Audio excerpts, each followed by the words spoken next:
Can you fathom the desolation of losing everything you've built, not to misfortune, but to the very hands you tirelessly worked to uplift? Have you ever felt utterly annihilated, stripped bare by those you trusted, implicitly? I'm Louise Albright, a retired executive who poured my life savings into my son Michael's ventures. For 15 years, I saw his dreams as our family's future, financing his MBA education, supporting his ambitious startup plans, and eventually investing my entire retirement nest egg in his grandest promise of financial success and family security. But after weeks of Sarah's relentless pressure and manipulation, I mortgaged my cherished home, the house where I'd raised Michael alone after his father's death, my last remaining asset, for Michael's failing project. Then came the collapse, swift and merciless. Sarah clinically informed me the money was simply gone while burdening me with additional unforeseen debts. Michael, standing silent as a ghost beside her, offered no comfort, no explanation. My heart was not just broken, it was obliterated. Yet as despair threatened to consume me entirely, a flicker of memory ignited deep within my consciousness, that obscure ancient easement I had discovered years ago during my volunteer work at the Historical Society, a forgotten property right adjacent to my land that no one else remembered. Sarah and Michael thought I was completely ruined, utterly dependent on their mercy. They were gravely wrong. This devastating betrayal was merely the beginning of my quiet, methodical fight for reclamation. The news of Michael's project collapsing hit me like a physical blow to the chest, leaving me gasping for air in my own living room as I read the terse email Sarah had sent. The words seemed to blur together on the screen. Total loss, unforeseen market conditions, immediate action required. Still reeling from the shock, my hands trembling, as I gripped my car keys, I drove through the familiar streets to their lavish home in Riverside Estates, the same house my financial support had helped them maintain during Michael's previous failed ventures. Sarah met me at their imposing front door, but something had changed dramatically in her demeanor. Her usual effusive warmth, the practiced charm she'd always used to coax more money from me, had been replaced by a clinical detachment that chilled me to the bone. She looked at me the way a doctor might examine a terminal patient, with professional distance and barely concealed impatience. "Louise," she began, her voice unnaturally calm and measured as if she were reading from a prepared script. "I'm afraid it's completely over. The project has collapsed entirely. All the money you invested, despite being placed properly according to our business plan, has been lost due to market forces beyond anyone's control." She handed me an official-looking document with multiple pages of dense legal text, her manicured fingers steady, while mine shook uncontrollably. The paper felt heavy in my hands, weighted with implications I couldn't yet comprehend. "Unfortunately," she continued with that same unsettling calm, "this document outlines your personal liability for additional unforeseen debts associated with the failed venture. The investors are holding all participants responsible for the shortfall." Michael stood behind her in their marble foyer, his face pale as parchment, his eyes fixed firmly on the expensive Persian rug beneath his feet. The confident, ambitious man who had convinced me to risk everything for his vision had been replaced by someone I barely recognized, hollow-eyed and silent, like a guilty child caught in a lie too big to explain away. But all those glowing progress reports from your business associates," I stammered, my voice barely rising above a whisper as the full weight of catastrophe began to settle on my shoulders. "The quarterly meetings, where they showed me charts and projections, the guaranteed returns you both promised me repeatedly. My home, my entire retirement fund, everything I worked 40 years to build. A desperate sliver of hope still clung to life somewhere deep in my chest, the stubborn belief that this had to be some terrible misunderstanding, rather than the deliberate betrayal my heart was beginning to recognize. Surely the son I had raised, the boy I had sacrificed everything for after his father's death, wouldn't knowingly destroy his own mother's security and future. Sarah fixed me with a stare so cold it seemed to lower the temperature in the room by several degrees. Honestly, Louise, you need to face reality here. You're the one who pushed relentlessly for deeper involvement in this venture. We warned you repeatedly about the inherent risks of any business investment, but you insisted on participating at the highest level possible. Her voice took on a patronizing tone that made my skin crawl with recognition. I'd heard her use this same condescending inflection with service workers and retail employees. This unfortunate outcome is really your own fault when you think about it objectively. You made the decision to ignore our cautionary advice.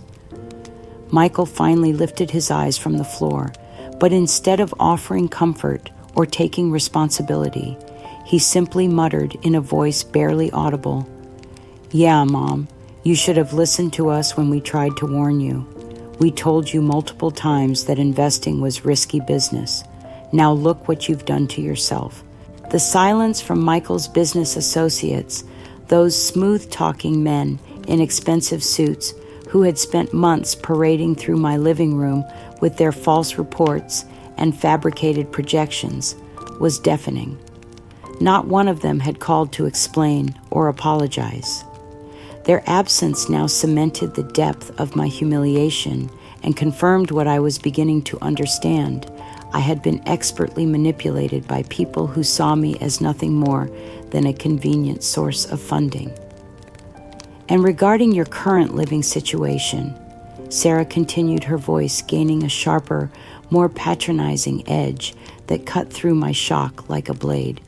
Since your home is now directly involved with the project's outstanding liabilities, you'll need to vacate the premises as soon as possible to protect everyone's interests. She produced another folder from a side table, as if she'd been preparing for this conversation long before the project's supposed collapse. We've been proactive in researching appropriate accommodations for someone in your circumstances. We've located what appears to be a comfortable subsidized senior housing facility across town. It's a small efficiency apartment, but it should meet your basic needs adequately. You'll be fine there, really. After all, your age-related decline in judgment contributed significantly to this unfortunate situation, so a more supervised environment might actually be beneficial.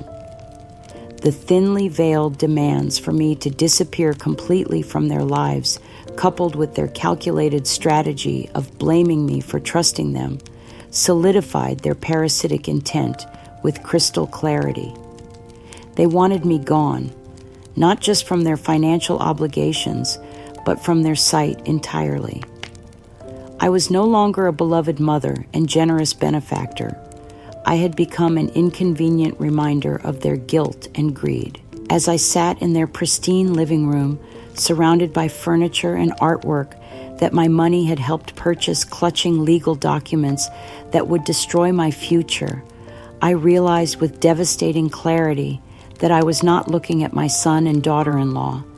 I was staring into the faces of strangers who had systematically hollowed out my life for their own benefit, leaving me with nothing but debt shame and the bitter knowledge that my love had been weaponized against me. The days following that awful confrontation passed in a haze of desperate confusion as I frantically tried to decipher the complex legal language in the documents Sarah had thrust into my trembling hands. The technical terms seemed deliberately obscure, designed to hide their true meaning behind layers of corporate jargon and legal disclaimers that made my head spin with their complexity. But my attempts to understand my predicament were constantly interrupted by phone calls that began early each morning and continued throughout the day. These weren't calls from lawyers or financial advisors offering to help me navigate this crisis. They were demands from Sarah, her voice growing more impatient and authoritative with each conversation. "Louise, we need you to move quickly on this," she would say, her tone carrying the sharp efficiency of someone accustomed to being obeyed without question. "Since your home is now directly tied to the project's liabilities, we need to cut our losses immediately. The sooner you hand over the keys and vacate the property, the better it will be for everyone involved in cleaning up this mess." Her voice was completely devoid of the warmth she had once used to coax investments from me, replaced by the clinical detachment of someone disposing of an inconvenient problem. Each conversation stripped away another layer of my illusions about our relationship, revealing the cold machinery of exploitation that had been operating beneath her surface kindness all along. Each demand, each coldly delivered instruction, methodically stripped away the last vestiges of hope I had clung to about Michael and Sarah's true feelings toward me. The devastating realization crystallized with brutal clarity. They had never seen me as a beloved mother who had sacrificed everything for her family's future. I was nothing more than an aging asset to be systematically squeezed dry of every available resource, then efficiently discarded when I was no longer useful to their ambitions. My love, my unwavering trust, my willingness to give them everything I had worked a lifetime to accumulate. All of it had been expertly weaponized against me by people who understood exactly how to manipulate maternal devotion for their own financial gain.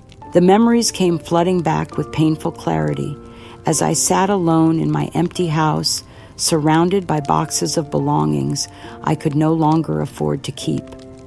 I remembered the early years of Michael's first failed business venture when he was just 26 and convinced he could revolutionize online retail with an idea that seemed brilliant to my trusting eyes. He had needed a significant capital injection to keep his startup afloat during what he called temporary cash flow challenges. I was still working full-time as a senior marketing executive, then at the peak of my earning power, but the amount he needed exceeded my available savings by a substantial margin. Without hesitation, I had withdrawn a massive portion of my carefully accumulated pension fund, money I had meticulously saved and invested over decades of 60-hour work weeks and missed family dinners. That money had been earmarked for my own golden years, my security blanket for the retirement I had earned through 40 years of dedicated service to my company. I gave up my chance to retire early, as I had planned, working additional years past my intended retirement date to rebuild what I had sacrificed for Michael's dreams. I told no one at work about the true extent of my financial sacrifice, maintaining the facade of a successful executive while quietly rebuilding my depleted retirement accounts, dollar by painful dollar. All of this I had done without complaint, believing implicitly in his potential, and trusting that a mother's investment in her son's future was the most important decision I could make. When I finally found the courage to remind Michael of that initial investment during one of our increasingly tense phone conversations, hoping to rekindle some memory of our shared history and my unwavering support, his face remained completely blank. It was as if I were talking about events that had happened to strangers, recounting someone else's story that had no relevance to his current situation. Sarah, overhearing from the background, immediately interjected with that sharp, dismissive tone I had learned to dread. "That was entirely your choice, Louise. We never forced you to do anything. You always insisted on wanting to invest in his future, practically begging us to let you contribute more money to his ventures. It's certainly not our fault that you were so incredibly gullible and trusting." Michael finally spoke, but his words cut deeper than Sarah's calculated cruelty.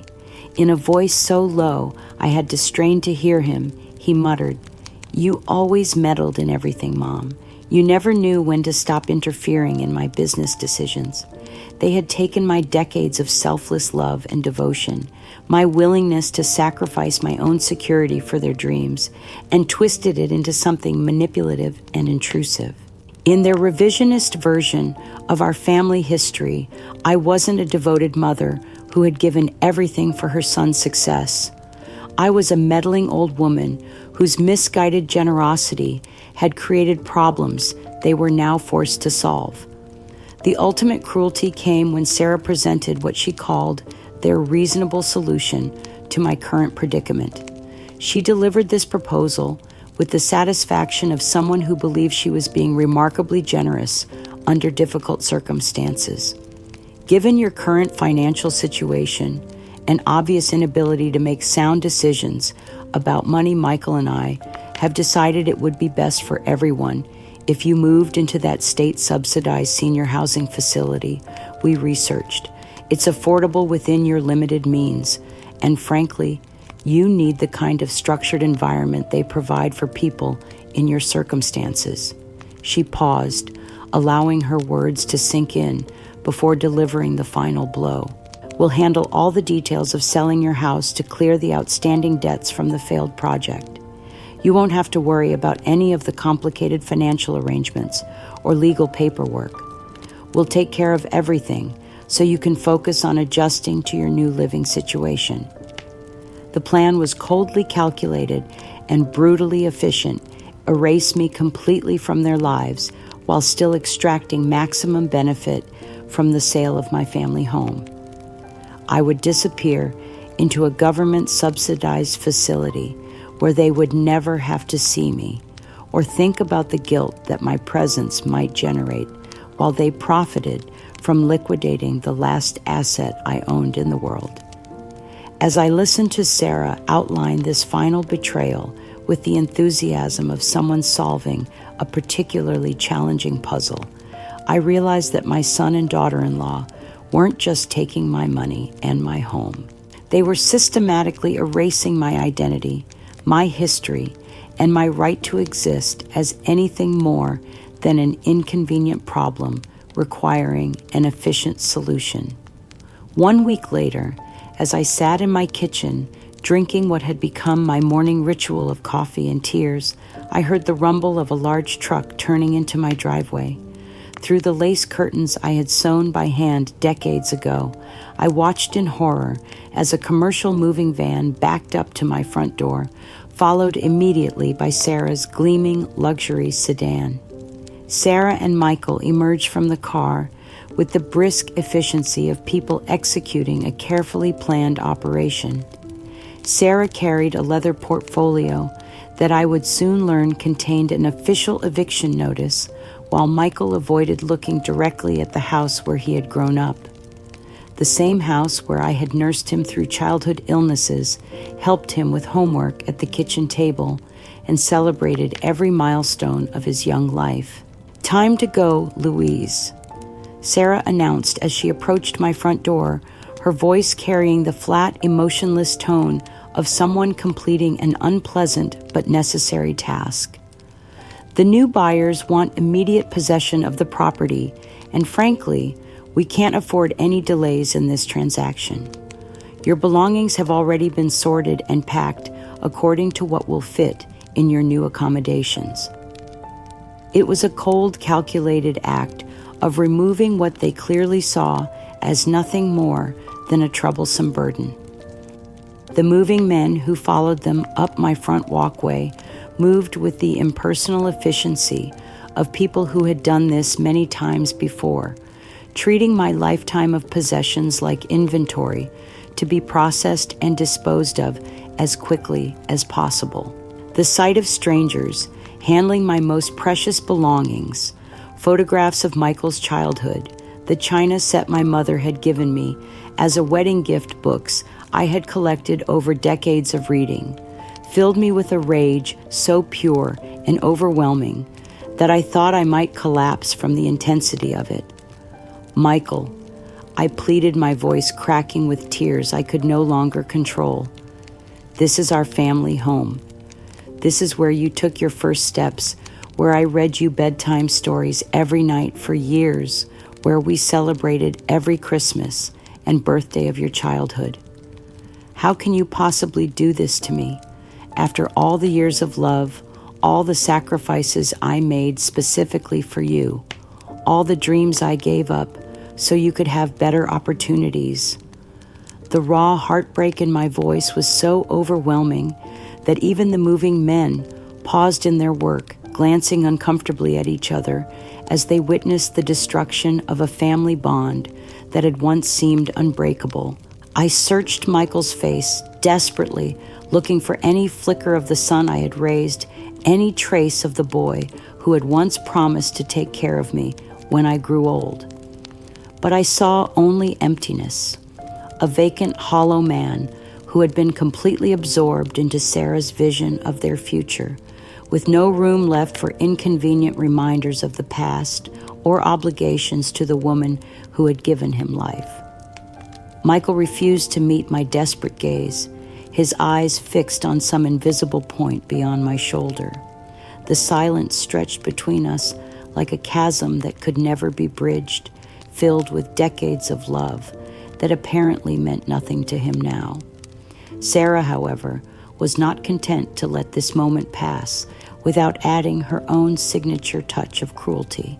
She stepped closer to me, her lips curving into a smile so cold and triumphant that it made my blood freeze in my veins. "It's just a house, Louise," she said with deliberate casualness, as if she were discussing the weather rather than the destruction of my entire life. All this sentimental attachment to bricks and mortar won't pay the bills or solve your financial problems. To emphasize her point, she deliberately reached out and swept a framed photograph of Michael as a smiling 7-year-old off my mantelpiece. The glass shattered against the hardwood floor with a sound like gunfire, the pieces scattering across the room in 1,000 glittering fragments that reflected my broken heart. It was a calculated act of disrespect, so blatant and unnecessary that even Michael flinched at the sound, though he still couldn't bring himself to defend me or protest her behavior. As I stared down at the scattered glass that had once protected my most cherished memory of my son's childhood, something extraordinary happened within me. The crushing despair that had been suffocating me for weeks suddenly transformed into something much more powerful and purposeful.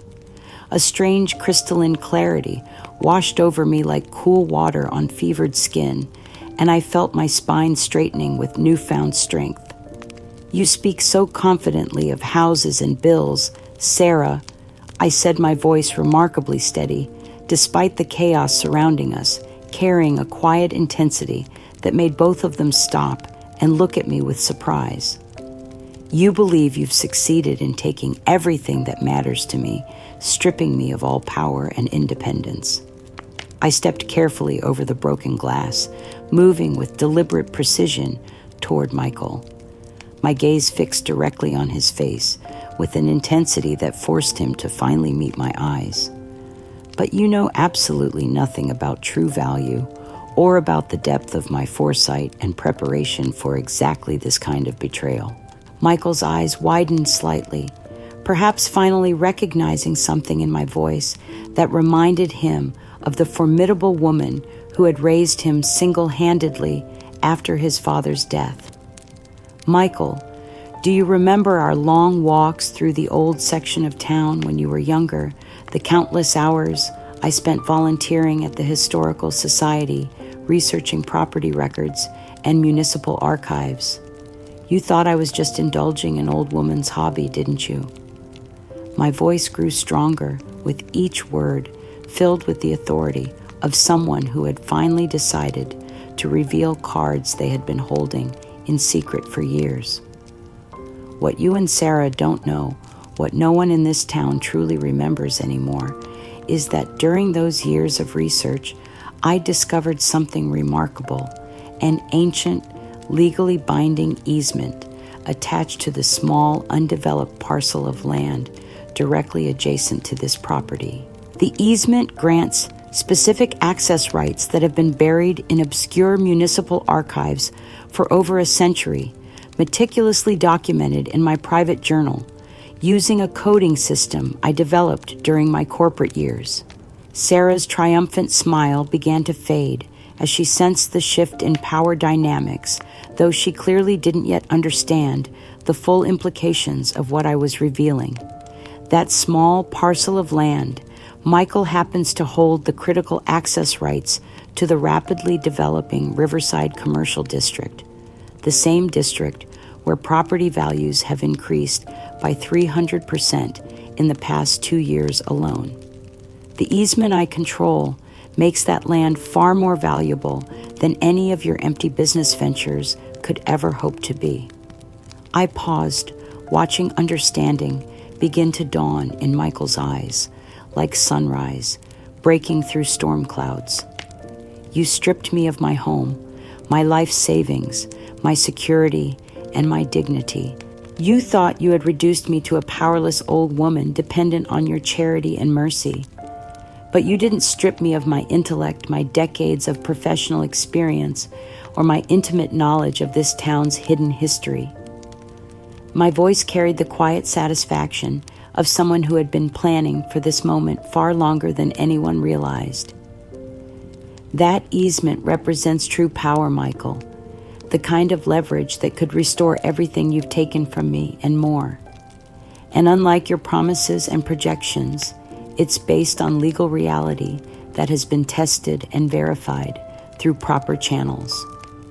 The silence that followed was profound and electric, filled with the weight of revelation and the promise of justice finally within reach. For the first time in months, I felt like myself again, not a victim to be pitied or discarded, but a formidable woman who had survived worse betrayals than this and emerged stronger each time. I watched their stunned faces, carefully savoring the way my revelation hung heavy in the air between us like smoke from a fire they hadn't seen coming. Sarah's mouth had fallen open slightly, her usual composure cracking for the first time since I'd known her, while Michael stood frozen beside her like a statue carved from guilt and dawning comprehension. The moving men had stopped their work, entirely sensing the dramatic shift in power that had just occurred in my living room.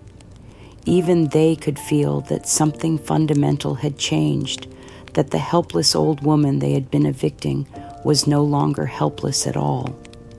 Consider this, I stated with absolute finality, my voice firm and clear as church bells on a Sunday morning, the definitive end of everything that ever existed between us. You have chosen to make your fortune from my empty hand, believing you could drain me of every resource and leave me with nothing. I paused, allowing my words to sink into their consciousness like stones dropped into still water. But what you've actually accomplished is far different from what you intended.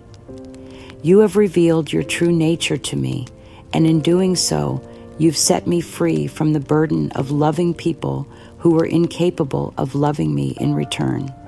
You have your empty victory built on cruelty and betrayal. I have my future built on knowledge and preparation you never suspected existed. Without another word, without looking back at the wreckage of my past life or their shocked pale faces, I walked steadily toward my front door.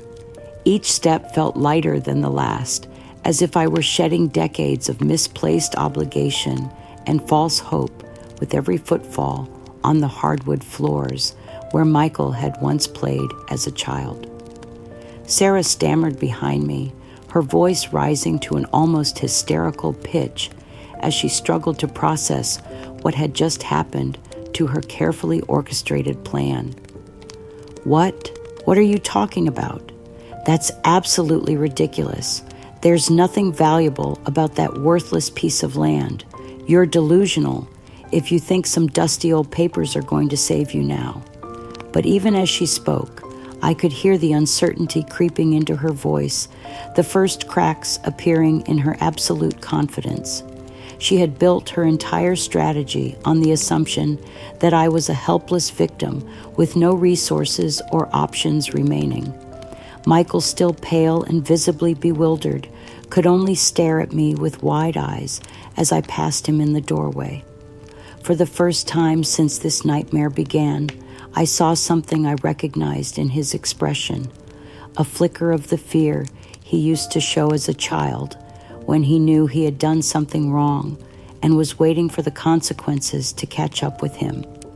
They were both momentarily disoriented, their carefully planned triumph suddenly undermined by an unknown threat they had never considered.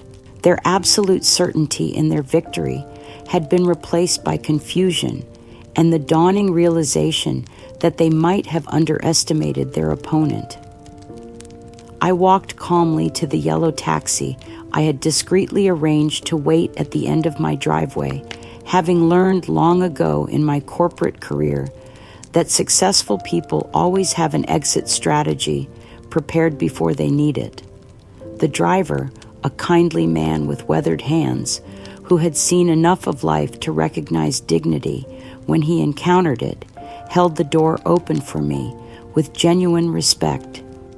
As I settled into the worn vinyl seat, I allowed myself one final look back at the house that had been my sanctuary for 30 years, the place where I had raised Michael after his father's death, where I had built the life that Sarah and Michael had just dismantled for their own profit.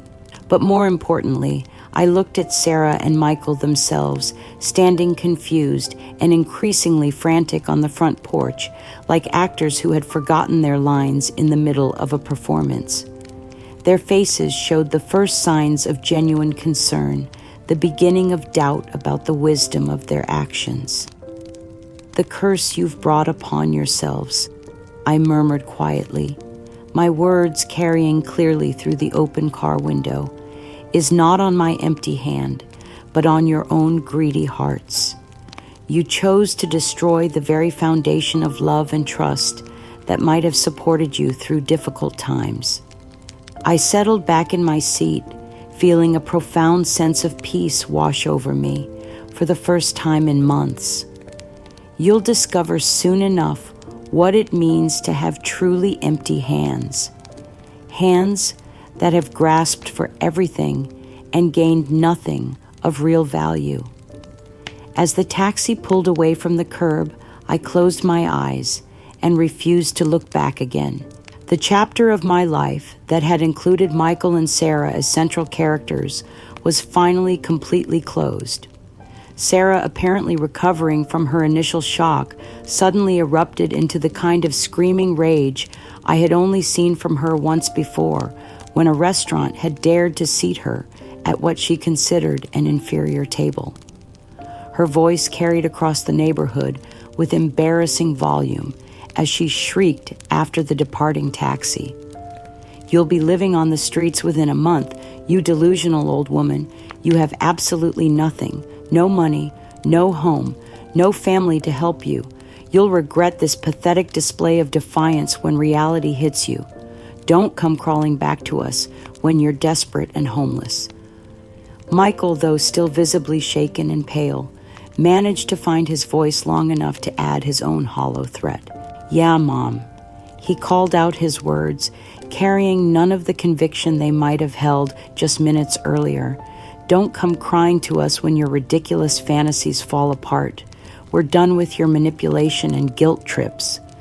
But their threats rang hollow in the afternoon air, lacking the conviction and authority they had wielded just moments before, when they believed themselves to be in complete control.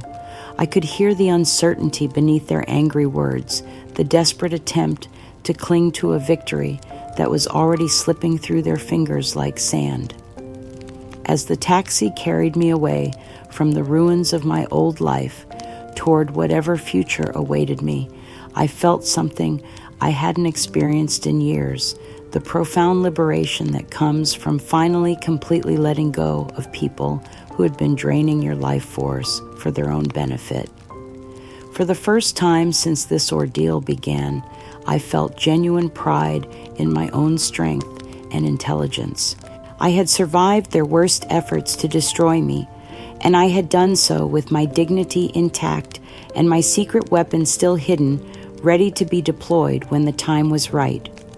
The quiet sense of justice that was beginning to unfold within my heart felt like sunrise after the longest, darkest night of my life. Within hours of leaving my former home, I contacted Patricia Wells, my trusted real estate attorney, and an old colleague from my advertising days when we had both been ambitious young women fighting to establish ourselves in male-dominated industries. Patricia had built a reputation for meticulous research and aggressive advocacy for her clients' qualities I knew I would need in the battles ahead. "Louise," she said when I explained my situation over coffee in her elegant downtown office, "this easement you've discovered could be worth more than you realize. The commercial district development is the biggest thing to hit this town in decades. If you truly control critical access rights, you're sitting on a gold mine." Using a small emergency fund I had carefully hidden from Michael and Sarah's financial audits, money tucked away in an account they had never known existed, I secured a modest but dignified apartment in Heritage Gardens, a quiet residential complex populated primarily by other retired professionals who valued privacy and peaceful surroundings. My new home was simple but comfortable, with large windows that filled the rooms with natural light and a small balcony where I could drink my morning coffee while watching the sunrise. For the first time in months, I felt safe and secure in my own space, free from the constant anxiety of wondering when the next financial demand or emotional manipulation would arrive. My focus became laser sharp and purposeful in a way it hadn't been since my most challenging corporate projects. I spent my days meticulously piecing together every detail of the ancient easement, cross-referencing the coded entries in my private journal with original municipal records that hadn't been digitized and were therefore invisible to casual researchers. The work was painstaking and required the kind of attention to detail that had made me successful in my business career, but I found it deeply satisfying. Each document I uncovered, each legal precedent I identified, each piece of evidence I assembled was another weapon in my growing arsenal against the people who had tried to destroy me. I began reaching out carefully to key developers who were investing heavily in the new Riverside Commercial District, not revealing my hand completely, but subtly hinting at unique legal challenges related to property access rights that could significantly impact their planned projects. The responses were immediate and intense. These were people who understood that unforeseen legal complications could cost them millions of dollars and years of delays. Months passed in productive solitude as I built my case and developed relationships with the power brokers who would ultimately determine the success or failure of the commercial development. I felt more energized and purposeful than I had in years, my professional skills sharp and effective after lying dormant through years of domestic focus. Then came an unexpected opportunity to test the strength of my position. The town council scheduled a high-profile public meeting to discuss the final phases of the commercial district development, bringing together developers, city officials, and concerned citizens to address questions about traffic patterns, environmental impact, and economic benefits for the community. I arrived early and chose a seat toward the back of the packed auditorium, dressed in the kind of understated but elegant business attire that had served me well during my corporate years. My goal was to observe and gather intelligence, not to reveal my hand prematurely. To my complete surprise, as I scanned the crowd during the pre-meeting socializing, I spotted two familiar figures near the front of the room. Sarah and Michael were there, dressed impeccably in expensive clothing that I suspected they could no longer afford, clearly attempting to maintain their social facade despite their deteriorating financial situation. They were working the room with the practiced charm of people, desperate to make new connections, likely hoping to identify fresh investment opportunities, or to leverage Michael's supposed expertise in business development for some new scheme that could restore their damaged finances. Sarah spotted me almost immediately, her predatory instincts apparently undimmed by recent setbacks. Her eyes narrowed with suspicion before widening in disbelief, as if she couldn't quite process seeing me in this setting. Then her expression hardened into the familiar sneer I had learned to dread during our worst confrontations. She immediately approached my section of the auditorium, speaking loudly enough for everyone in the surrounding area to hear every word she said. Her voice carried that particular tone of manufactured concern that barely concealed her malicious intent. Well, Louise Albright, she announced with theatrical surprise, still lurking in the shadows I see. What on earth are you doing at a meeting like this? Are you here looking for charity from these successful business people? I thought you were completely destitute after your poor financial decisions. She gestured dismissively at my simple but professional attire, as if my modest clothing proved her point about my supposed poverty. This is hardly an appropriate venue for someone in your particular circumstances. These are serious discussions about major financial investments, not a social service meeting for the financially challenged elderly. Michael appeared beside her, wearing a smirk that didn't quite reach his eyes, though he still couldn't bring himself to meet my direct gaze. His discomfort was obvious to anyone paying attention, but he seemed determined to support Sarah's public attack on his own mother. I remained perfectly calm, meeting Sarah's hostile stare with the steady composure I had learned during decades of handling difficult clients and competitive business situations. When I finally spoke, my voice was clear and confident, carrying easily through the crowded room. Actually, Sarah, I replied with the kind of professional courtesy that somehow managed to be more cutting than outright hostility. I'm here tonight as a consulting expert to several of the key developers involved in this project. My specialized knowledge of overlooked historical property rights is proving quite invaluable to their planning process, particularly concerning critical access points that could make or break the success of their investments. I gestured subtly toward Robert Morrison, one of the most prominent developers in the region, who had been working with Patricia and me for weeks on the legal complexities surrounding the easement. He noticed my gesture and nodded respectfully in my direction, clearly recognizing me as a valued professional partner rather than a charity case. It's proven to be a most lucrative consulting arrangement, I added with quiet satisfaction, and quite rewarding to apply my research skills to such an important community development project. The effect on Sarah and Michael was immediate and devastating. Their faces went completely blank with shock, their carefully maintained expressions of superiority dissolving into confusion and dawning horror as they realized that once again they had dramatically underestimated my capabilities and resources. The people around us who had overheard our exchange were now looking at Sarah and Michael with expressions ranging from curiosity to outright disapproval, clearly wondering why they had chosen to publicly attack someone who was obviously a respected professional in her field. Building on the momentum from that evening's revelation, I moved quickly to solidify my position within the development community. Within days of the town hall meeting, Patricia had negotiated a formal consulting agreement with Morrison Development Group, the lead company coordinating the commercial district project. My intimate knowledge of the ancient easement made me indispensable to their legal team, and my decades of business experience gave me credibility that opened doors throughout the development community. The consulting fees were substantial, but more importantly, the arrangement gave me direct influence over critical aspects of the district's future development.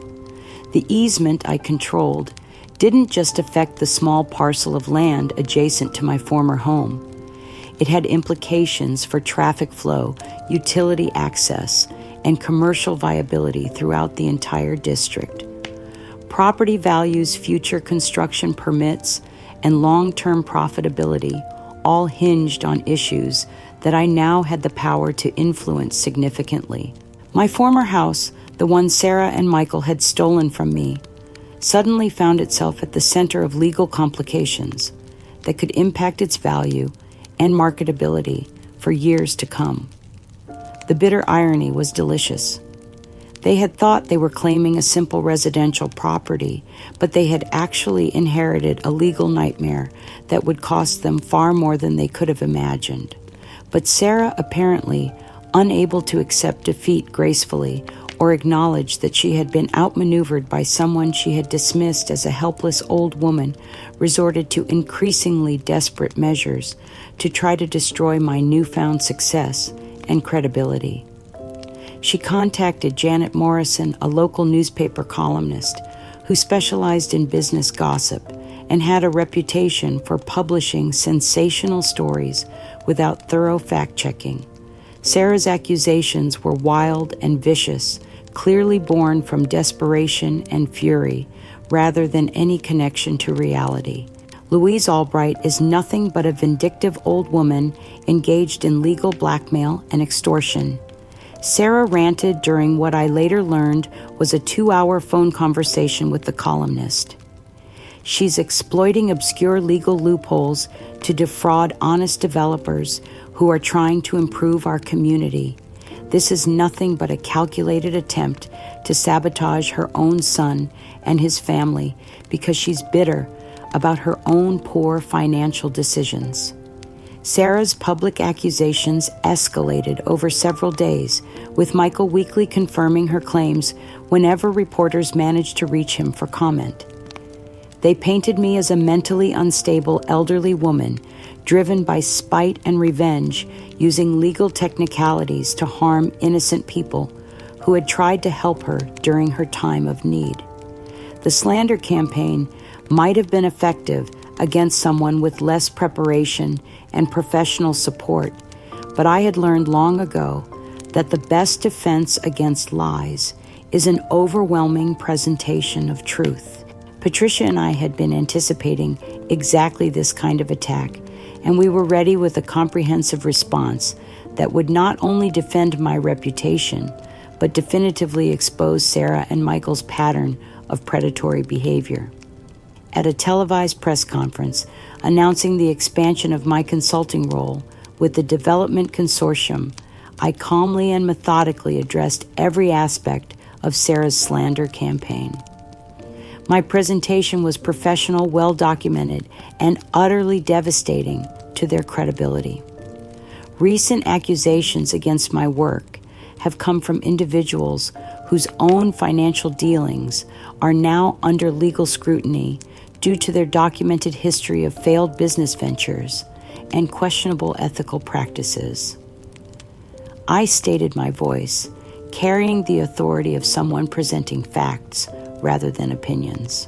I displayed enlarged copies of my meticulously documented journal entries, cross-referenced with publicly available municipal archives proving not only the legitimacy of the easement, but the historical depth of my research dating back years before the current development project had even been proposed.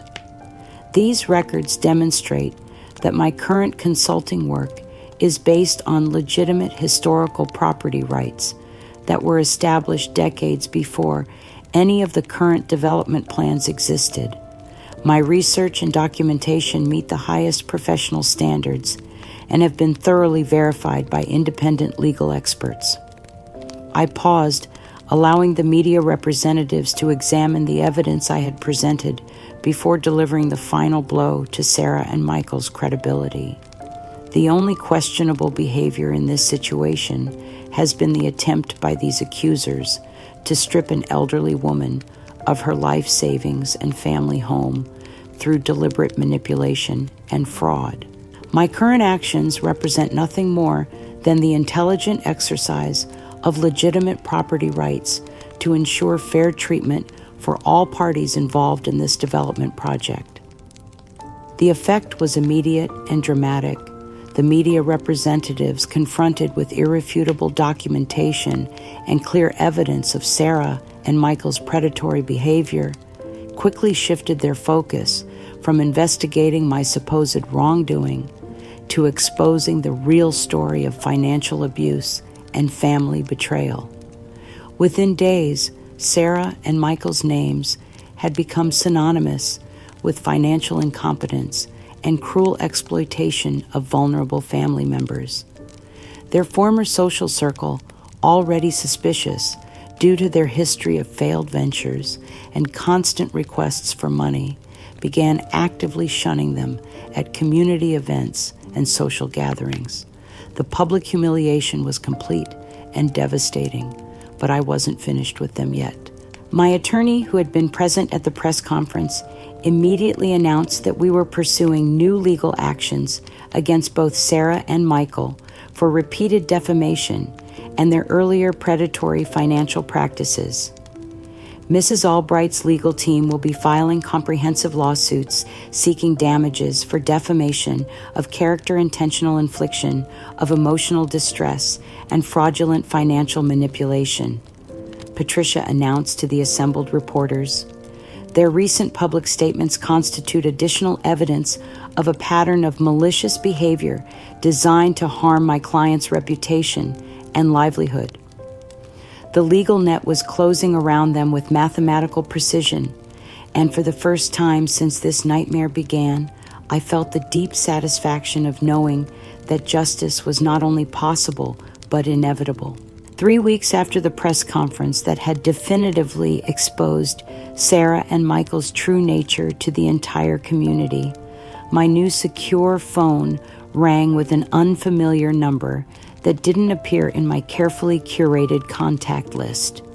I had learned to be cautious about unknown callers since beginning my consulting work, but something about the persistence of this particular number made me curious enough to answer.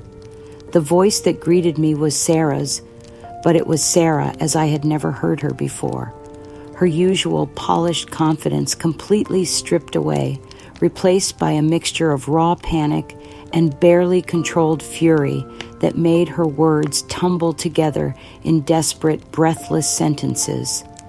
"Louise, thank God you finally answered. Do you have any idea what you've done to us? Michael's professional contacts are abandoning him one by one. Our credit has been completely destroyed. The bank is threatening foreclosure on our house.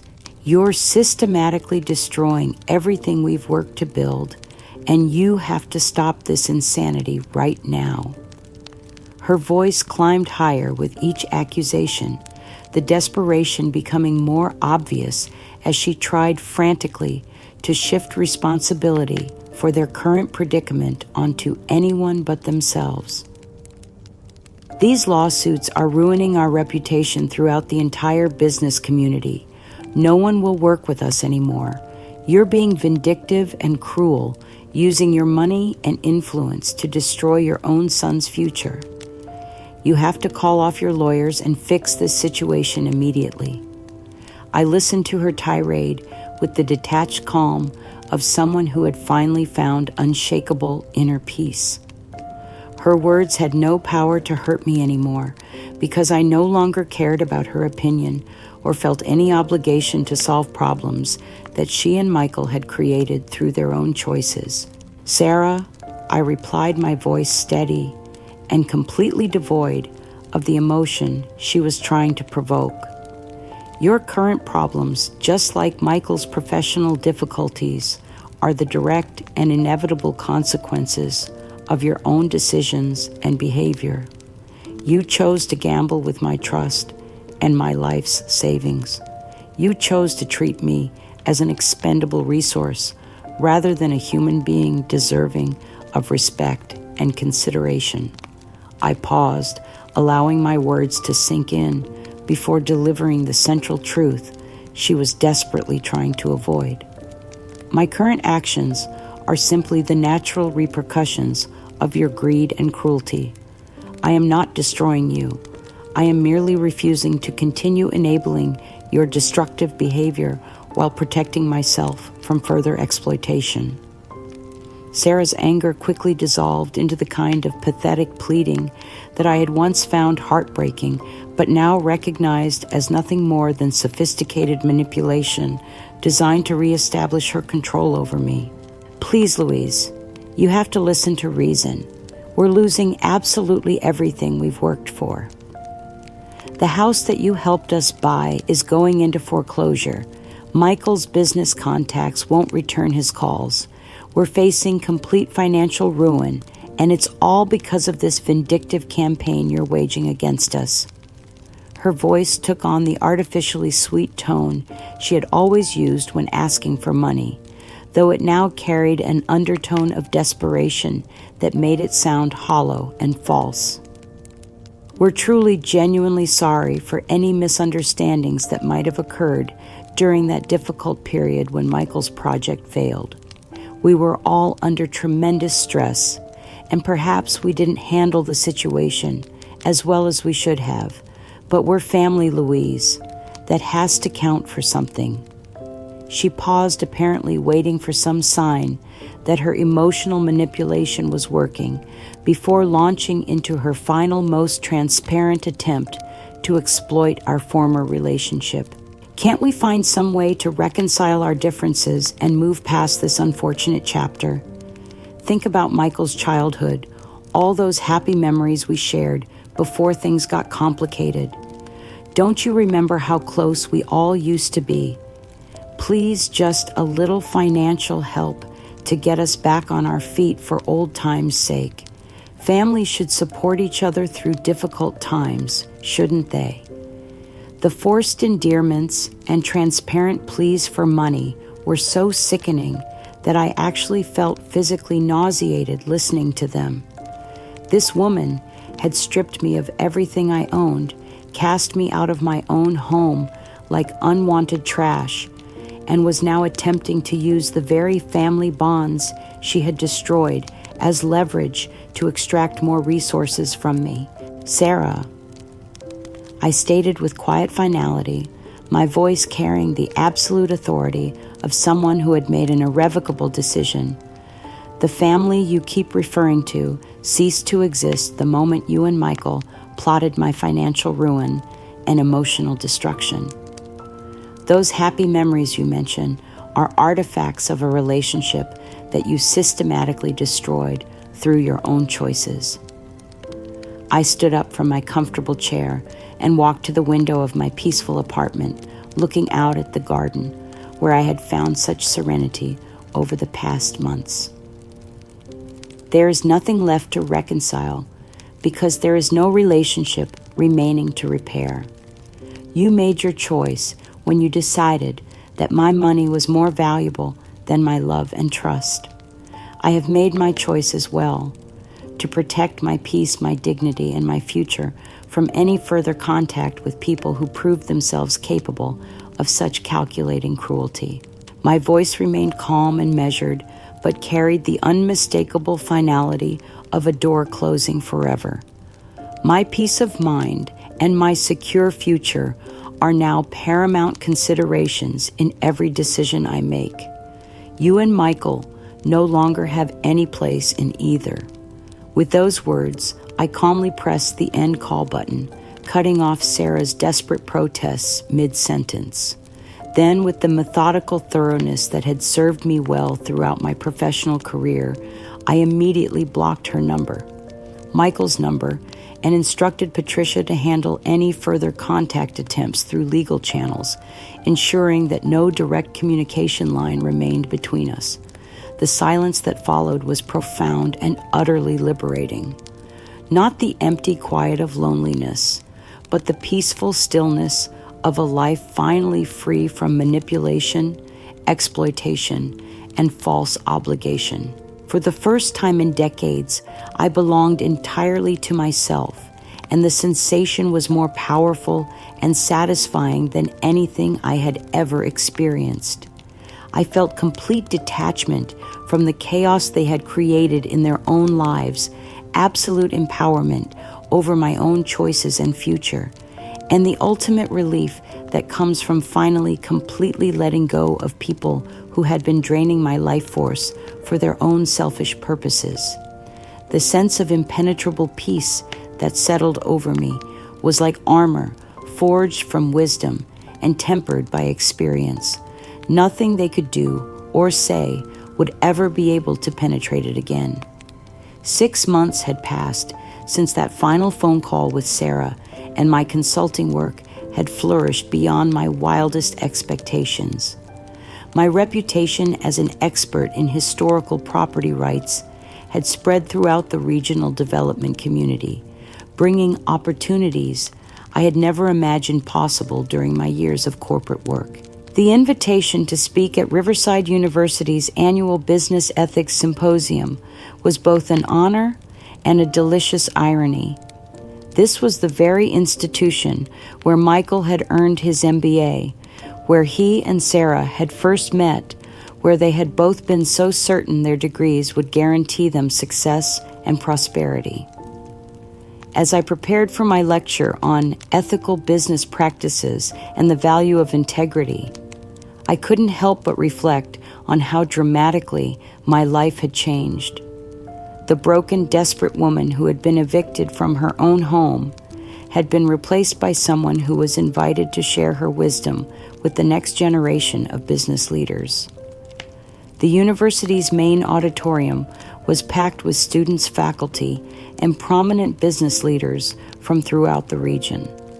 The atmosphere was electric with intellectual curiosity and respect, a stark contrast to the hostile environment I had once endured in Sarah and Michael's presence. As I took the podium and began my carefully prepared address discussing the fundamental importance of transparency and ethical decision-making in all business relationships, I felt a profound sense of purpose and fulfillment.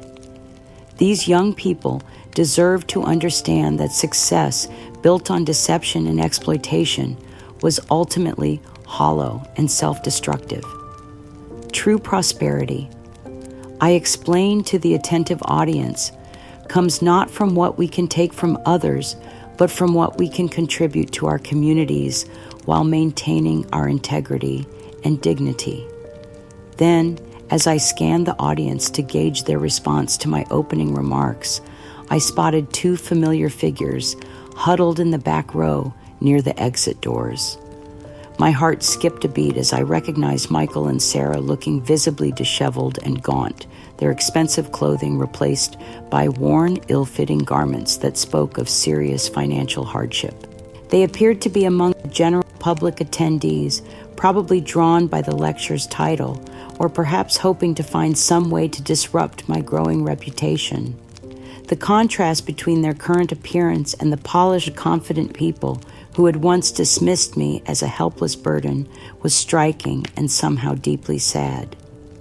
As I continued my lecture discussing the critical importance of treating all stakeholders with respect and honesty, I could see Sarah becoming increasingly agitated in her seat. Her face was flushed with what appeared to be a combination of anger and humiliation, while Michael sat beside her, looking like a man who had aged a decade in just a few months. Then, As I reached the section of my presentation that addressed the long-term consequences of unethical behavior, Sarah apparently reached her breaking point.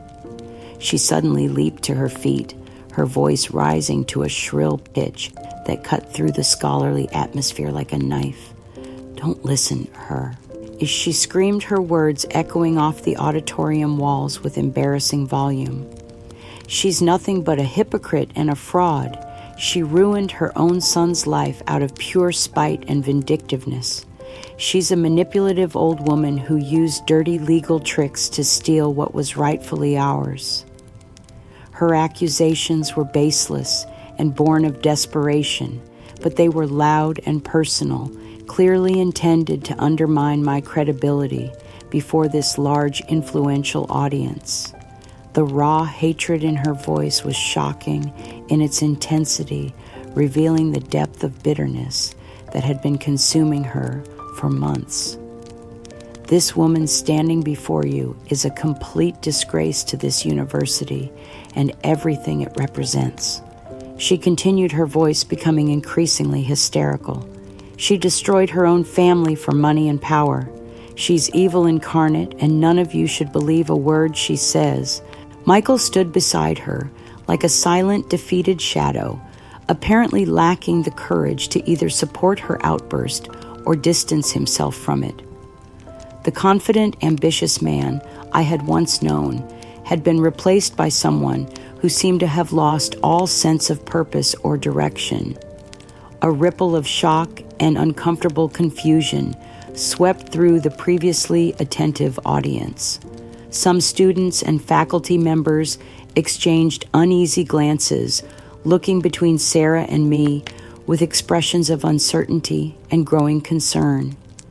The weight of these baseless but passionate accusations, delivered in such a respected academic setting, created a moment of doubt that felt momentarily crushing.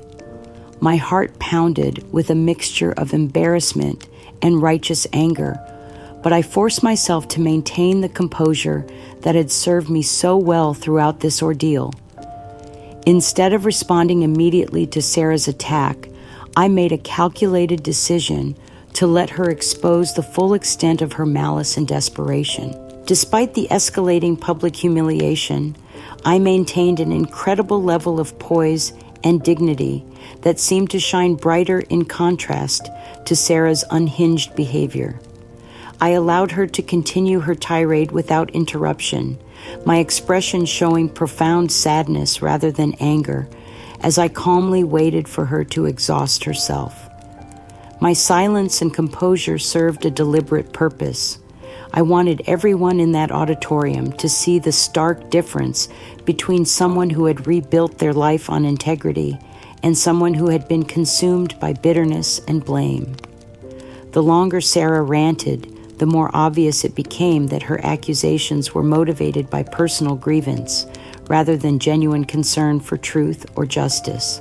As Sarah's voice finally began to fade, growing hoarse from the intensity of her tirade, I calmly stepped forward and gently took the microphone back from the stunned event coordinator. The auditorium had fallen into an expectant silence, hundreds of eyes focused on me with curiosity and growing sympathy. "Sarah," I began, my voice quiet, but somehow managing to resonate through every corner of the large auditorium, carrying a weight of dignity and authority that immediately commanded respect. "You speak passionately about dirty tricks and financial ruin, about manipulation and deceit. Perhaps this is an appropriate moment to share with this distinguished audience the true nature of integrity and the devastating consequences of its absence." Behind me, the large projection screen that had been displaying my presentation slides suddenly changed to show copies of official legal documents that I had prepared specifically for such an occasion.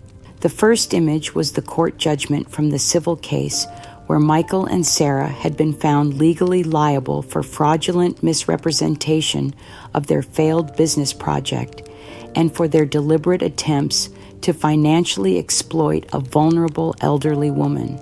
The legal language was dense and technical, but the financial judgments and findings of fact were clear and damning.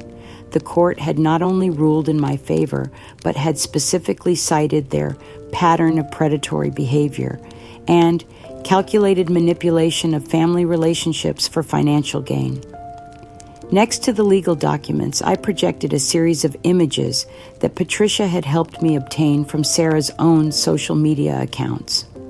Photographs showcasing the lavish lifestyle she and Michael had maintained during the exact period when they were systematically draining my retirement funds and telling me the money was gone due to market forces beyond their control.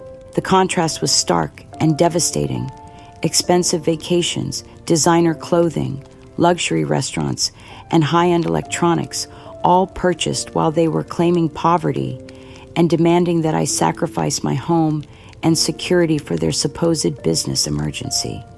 This, I stated clearly, my gaze meeting Sarah's across the auditorium with unwavering directness, is the court's official verdict on your version of honest business dealings. Every claim you've made tonight has been investigated and rejected by legal professionals who examined the evidence thoroughly and impartially. I gestured toward the damning social media evidence, allowing the audience to absorb the full implications of what they were seeing. And these images represent how you chose to live while telling me that my life savings had been lost to unforeseen circumstances. While I was facing eviction and homelessness, you were posting photographs of champagne dinners and weekend getaways funded by money you had stolen from my retirement accounts. The auditorium was completely silent now, the earlier confusion replaced by growing outrage and disgust as the audience began to understand the true scope of Sarah and Michael's betrayal. You stand here tonight claiming that I ruined my son's life, but the evidence tells a very different story. You and Michael ruined yourselves through insatiable greed, pathological dishonesty, and a complete absence of accountability for your actions. My voice remained calm and measured, but carried an undercurrent of steel that made every word land with maximum impact. You systematically gambled away my trust, my love, and my life's work, believing that family bonds could be exploited indefinitely without consequence. In doing so, you didn't just destroy my financial security. You gambled away your own futures, your own integrity, and your own capacity for genuine human connection. I paused, allowing the full weight of my words to settle over the audience before delivering the final blow. The curse you keep referring to is not on my supposedly empty hand, but on the profound emptiness within your own hearts. The void where empathy, honesty, and genuine love should have resided. University security officers who had been monitoring the situation since Sarah's initial outburst began moving tactfully toward the back of the auditorium as they recognized that the disruption was escalating beyond acceptable boundaries. A collective gasp swept through the audience as the full implications of the evidence I had presented became clear. The initial confusion and doubt that Sarah's accusations had generated was immediately replaced by a surge of outraged murmurs and expressions of disgust directed squarely at Sarah and Michael. Students throughout the auditorium began openly whispering their condemnation, their voices carrying clearly in the acoustically perfect space. How could they do that to their own mother? That's absolutely disgusting. They should be ashamed of themselves. Faculty members and business leaders in the audience, many of whom had dealt with similar family dynamics in their own lives, looked at Sarah and Michael with expressions of profound disapproval and moral outrage. These were people who understood the sacred nature of family relationships and the particular cruelty of exploiting elderly parents for financial gain. Security officers reached Sarah and Michael's location just as the crowd's disapproval reached a crescendo. They moved with professional efficiency but genuine courtesy, clearly recognizing that while Sarah and Michael needed to be removed from the premises, they were ultimately more pathetic than dangerous. "Hypocrites," someone called out from the middle of the auditorium. "Shame on you," echoed from another section. The verbal condemnation continued as security began the process of escorting the disruptors toward the exit. Sarah's face had become a mask of utter defeat and public humiliation that was almost painful to witness. The confident, manipulative woman who had once dismissed me as a helpless burden had been replaced by someone who looked completely broken by the weight of her own exposed lies and failures.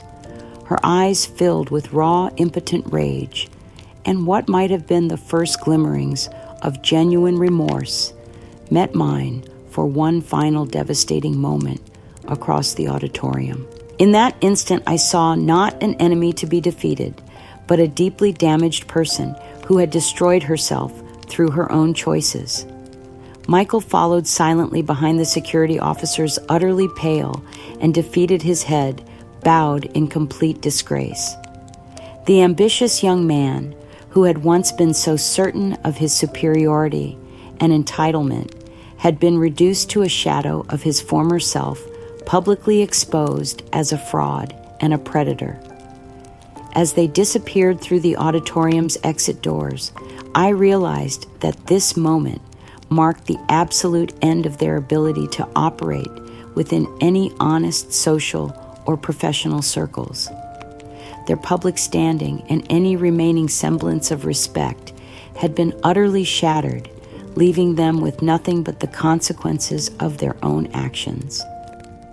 4 months after the university incident, my life had settled into a rhythm of genuine contentment and professional fulfillment that I had never experienced before.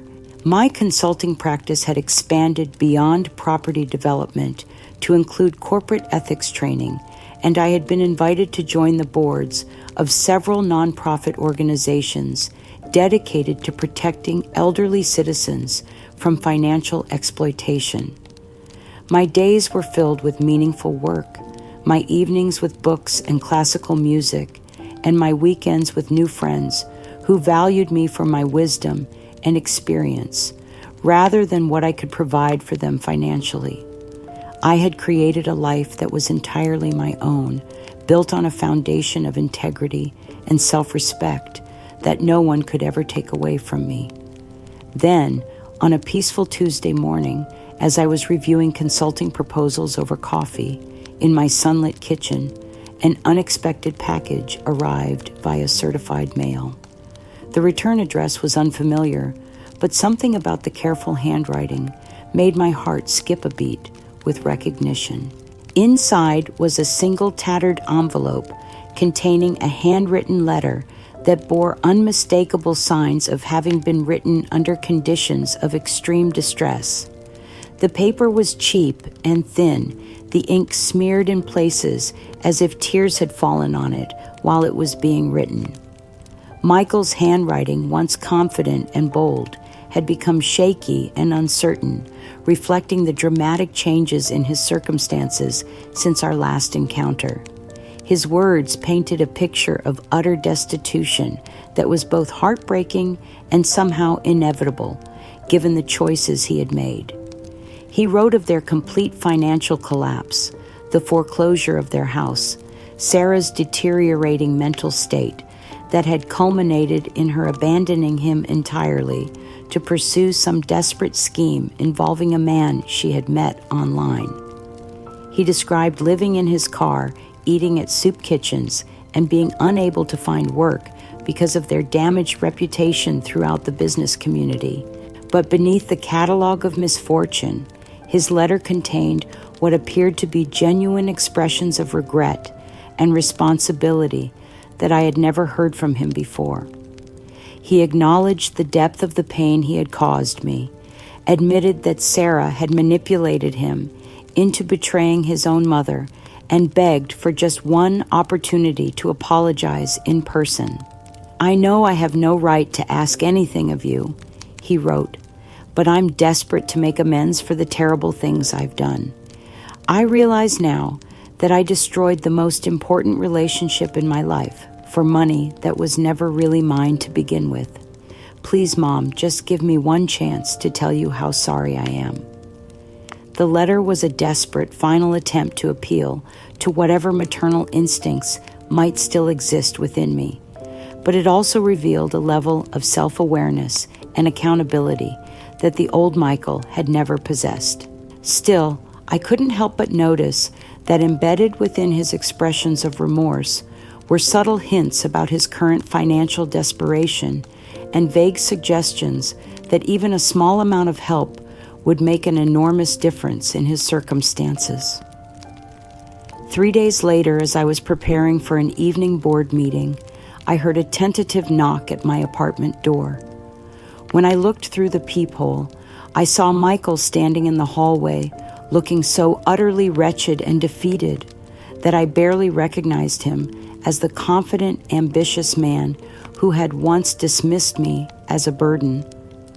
He had lost significant weight, his clothes hung loosely on his diminished frame, and his face bore the hollow, haunted expression of someone who had been broken by circumstances beyond his ability to control or manipulate. When I opened the door, he immediately fell to his knees on my doormat, tears streaming down his gaunt cheeks. "Mom," he choked out his voice, barely audible through his sobs. "I was so incredibly wrong about everything. I destroyed my own life. I destroyed Sarah's life. And worst of all, I destroyed the most precious relationship I ever had. Sarah's completely gone, now disappeared with some man she met online, and I have absolutely nothing left."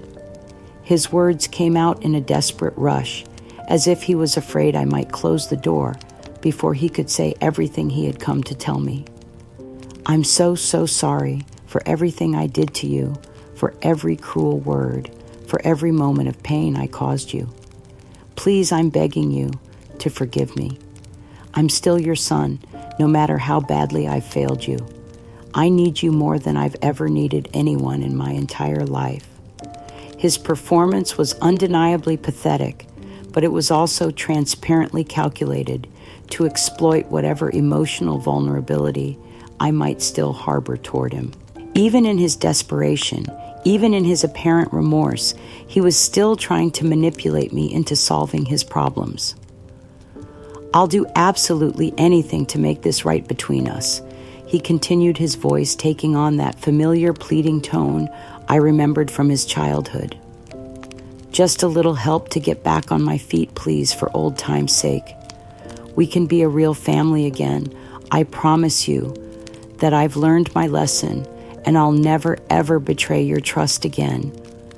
I looked down at this broken man kneeling at my feet, feeling nothing but a profound emptiness where my maternal love had once resided.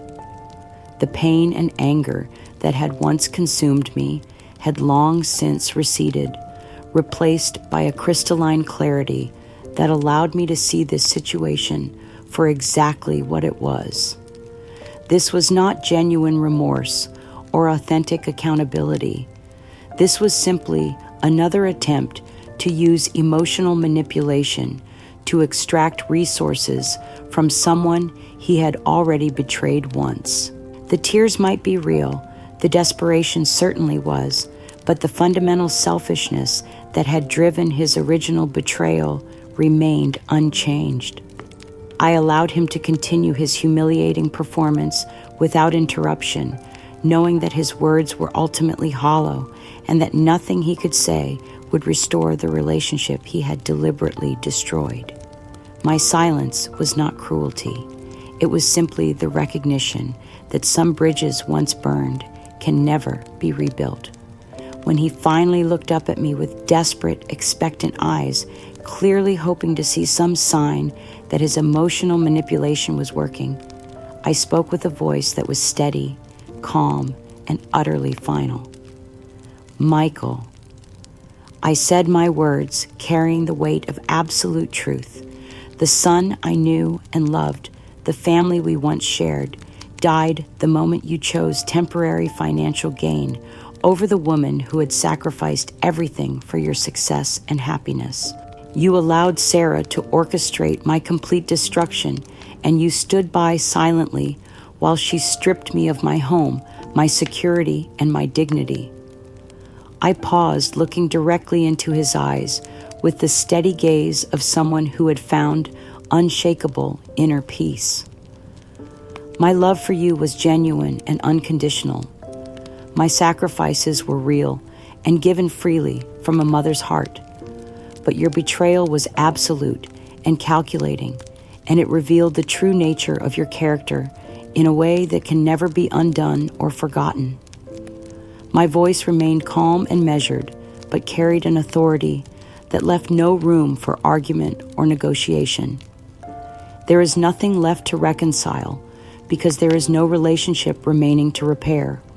You made your choice when it truly mattered, and that choice showed me exactly who you are beneath all the pretense and manipulation. I have made my choice as well, to protect my peace, my dignity, and my future from any further contact with someone who proved himself capable of such calculating cruelty toward his own mother. With those words, I stepped back into my apartment and gently but firmly closed the door. The soft click of the lock engaging was a quiet but definitive punctuation mark on a chapter of my life that was now irrevocably closed.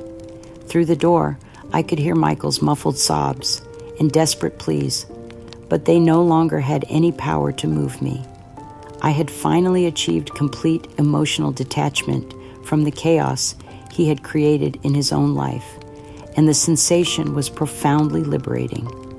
My life truly flourished in ways I had never imagined possible during those dark months when I believed my story was ending rather than beginning.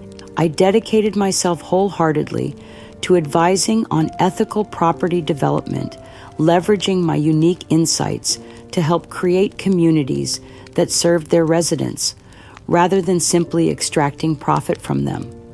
My consulting practice expanded beyond real estate into corporate ethics training, where I shared my hard-won wisdom about the true costs of betraying trust and the lasting value of conducting business with integrity and compassion. The irony wasn't lost on me that my greatest professional success had emerged from my most devastating personal betrayal. I found deep contentment in genuine friendships with people who valued my intellect, my experience, and my perspective rather than my potential as a source of financial support. My community involvement through nonprofit boards and historical societies provided a sense of purpose that had been missing during my years of focusing solely on family obligations. My new home, modest, but filled with natural light and carefully chosen furnishings that reflected my own taste rather than someone else's expectations, had become a sanctuary of authentic happiness. The space was entirely mine, decorated with books I loved and artwork that spoke to my soul, free from the need to impress or accommodate anyone else's preferences. The trusting, almost naive woman who had been so easily manipulated by skilled predators was gone forever, replaced by someone I barely recognized but deeply admired. I was stronger than I had ever imagined possible, my intellect honed by adversity into a formidable tool for protecting both myself and others who might face similar exploitation. I carried no bitterness toward Michael and Sarah, only a profound sense of gratitude for the hard-won independence their betrayal had ultimately forced me to discover.